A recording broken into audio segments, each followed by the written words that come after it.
L'objet de notre rencontre, c'est la situation du marché. Vraiment, depuis quelque temps, on n'arrive plus à travailler. Parce que depuis que la mairie a commencé à réhabiliter les routes, la société a barré tous les accès qui mènent vers les magasins et vers le marché central.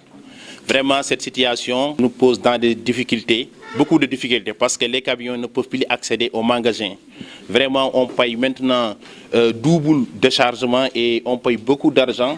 Et aujourd'hui, les clients vraiment ne peuvent plus accéder aux magasins.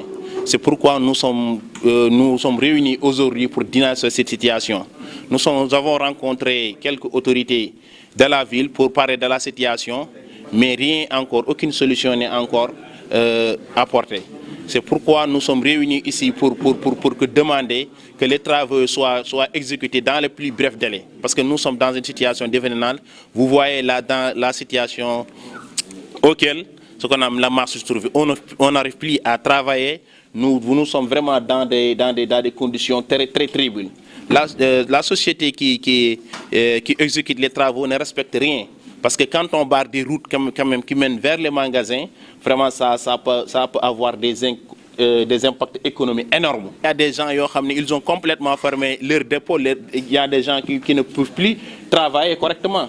Alors que cette situation est catastrophique. Ce qu'on dénonce de plus, c'est le manque de respect de la part des autorités. Parce que comment peut-on barrer des 8 routes, voire 9 routes qui mènent vers les magasins? S'il y avait des magasins Auchan ou d'autres magasins, ils ne barrent pas la route comme ça. Ils leur donnaient des sorties ou des entrées pour qu'ils puissent accéder au marché.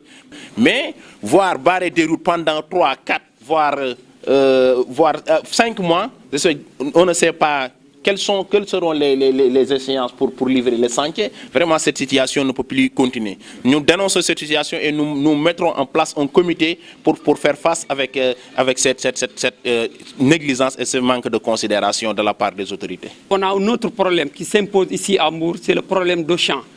Vous savez que tous les commerçants du Sénégal se sont réunis pour faire un bloc et lutter contre Auchan, comme on l'appelle, Auchan dégage. Ce fléau nous a beaucoup bloqués. Parce que comme vous le savez, partout au Sénégal, il y a des magasins Auchan implantés partout, même dans les recoins les plus reculés du Sénégal, vous trouvez Auchan. Et Auchan, c'est une grande surface. Il exploite tout. Il vend des produits que même nous, les commerçants, nous ne pouvons pas avoir accès. Parce qu'ils vendent même les détails, etc., qu'on ne peut pas tout citer ici. Et vous le savez, les commerçants sont touchés au plus profond d'eux-mêmes. Entrez à Mbour, déjà, ce qui vous frappe, c'est le logo Auchan. Il est situé dans un coin aucun commerçant de Mbour ne pouvait avoir accès à ce point. Donc si Auchan arrive à avoir ça, il y a quelque chose qui est louche. Et nous voulons comprendre ce problème. Qu'est-ce qu'il a fait? Qu'est-ce qui a causé cela? Et Auchan, comme vous le savez, c'est les produits les moins chers. Auchan dégage et nous le disons à haute voix.